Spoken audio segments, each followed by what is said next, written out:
Good morning, sir. So you are in support. You agree with Marco Rubio and President Trump on this movement. Why? Well, let me just say that I agree that some change to President Obama's policy on Cuba was warranted, and I think these measured changes that are taking place are probably headed in the right direction. What they're doing is enhancing the opportunity to do business with Cubans, not with the Cuban military, not with the Cuban government, not with the means of repression to the Cuban people, but to do business with those that can be empowered by the opportunity to make a living by trading with the United States or hosting someone at their home as part of the Airbnb type of arrangements that can be made outside of the Cuban government. So look, first of all, President Obama's policy on Cuba was a one-sided affair. There was no give and take. The Cuban government in the last year and a half or so, since that policy has been enacted, has only increased the level of repression on the Cuban people. And you know, Ali, with all due respect, I just don't think you can compare human rights abusers and say, well, they abuse more here and maybe a little bit less there. I think all human rights abuses, wherever they take place, without a doubt. I don't disagree with you on that point. And the United States has always stood. I understand, sir, but you saw that President Trump was doing a sword dance, right, with the Saudis. I'm not saying that Iranian human rights versus Chinese human rights versus Saudi human rights versus Cuban human. I'm not comparing human rights. I'm saying we celebrate with some people who are absolute human rights abusers, and then we get crazy about Cuba. Because Cuba is a horrendous human rights abuser. So is Saudi Arabia. So is Iran. So is China. So sure, so is China, but you know, you can't compare the geopolitical significance of China or the opportunity for business in China with those in Cuba. I mean, let's face it. I just take issue with you for a second there. As you remember, Cuba used Venezuela as a patron. When oil crippled Venezuela, Venezuela told Cuba about a year and a half ago, 2 years ago, we can't be your patron anymore. Vladimir Putin was in Havana within a week. So the strategic, political, and military importance of Cuba is quite comparable to that of Russia or China in today's geopolitical economy. And if we decide that we don't want to be doing business there, this is only going to open up an opportunity for places like China and Russia who can move right into Cuba and say, great, digitization, hotel, hospitality, we will get right there in that game. You're not going to stop it. You're going to stop American business from being able to take advantage of that. Let me try to get a word in, okay? Take a deep breath. First of all, the United States has had a tremendous amount of antagonism from Cuba for 50 years. The fact that the Russians were back in Cuba, the Russians have been back in Cuba. The Russians have never really totally left being in cahoots with Cuba. The Chinese, of course, are in Cuba, and they may be enhancing their presence there. But look, when you talk about business and loss of 13,000 jobs, which I think is totally hysterical, I just don't think that's comparable with reality at all.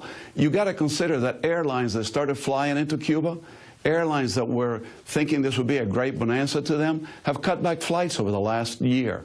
In fact, the numbers of flights to Cuba have been reduced long before this policy was in place. So the bottom line is, until Cuba changes, I mean, I don't know why we get so focused on us to change. Why doesn't Cuba change? Why don't they open their markets? Why don't they let Cubans own property? Why don't they let American companies, if they were to do business in Cuba, hire Cubans directly? Sir, I would like to, I want to let you finish, but you keep not answering the question.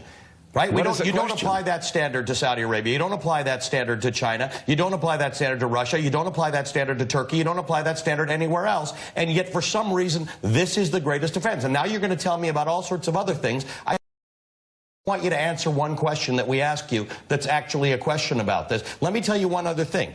Let's look at Washington Post report, which is why Cuba is different from all those other countries in terms of human rights. Go ahead. Tell me. Well, I'll tell you why. Because Cuba is 90 miles from our shores. We've had a 50-year history with Cuba because Cuba has a significant historical connection to the United States that has been with us from the inception of Cuba as a nation state. And the fact of the matter is that a lot of us care deeply about what happens in Cuba. It is a much closer problem to us. Sir? It has got a whole lot different geopolitical significance than Turkey or China. I mean, you just can't tell me that it's not a more... Just because Cuba is in closer proximity to the state of Florida does not make the relations between Cuba and the United States more important. And as important as that relationship may be to some Americans, other Americans would make the same argument about other countries. Or how about Mexicans who are worried about the wall that's going to be built? They too are next door neighbors to Texas, and they're worried about that relationship. So to say because it's in closer proximity and there's Americans who care about it, Americans care about a lot of things, sir. Look, here's the reality, okay? The geopolitical significance of the United States and China cannot be matched by any other relationship between two countries. The United States trade with China, the two most significant economies in the world, cannot be compared to the insignificant amount of trade taking place with Cuba. The importance of Turkey in the Middle East as a significant ally of the United States, as a nation that is a NATO partner, but that is also pivotal in the Middle East situation, also cannot be compared to the relationship with Cuba. What Cuba has been doing has been contrary to being an ally of the United States. For instance, it's been meddling in Venezuela. It has a client state in Venezuela. The repression and suppression and the deaths that are taking place on the Caracas today are in part being directed by the Cuban military and security apparatus that are operating in Venezuela. Cuba was caught a couple of years ago, trading arms with North Korea. I mean, these are not things that are hypothetical events. These are things when you have a country that is looking to work with us. China's importance to North Korea, the #1 threat to our country. You just can't compare the significance in all of those relationships. So the United States is doing what it thinks is best for its own good, and the President, I think, is acting in what I think is a humane way about trying to enhance the opportunity for the Cuban people to have a better life and for human rights to be improved in Cuba. Let's see if Cuba makes some changes. Let's see if Cuba diminishes the number of political prisoners, which has only increased, and the harassment to dissidents that has only increased since President Obama changed the policy towards Cuba. Well, let's see if it happens. Sir, thank you for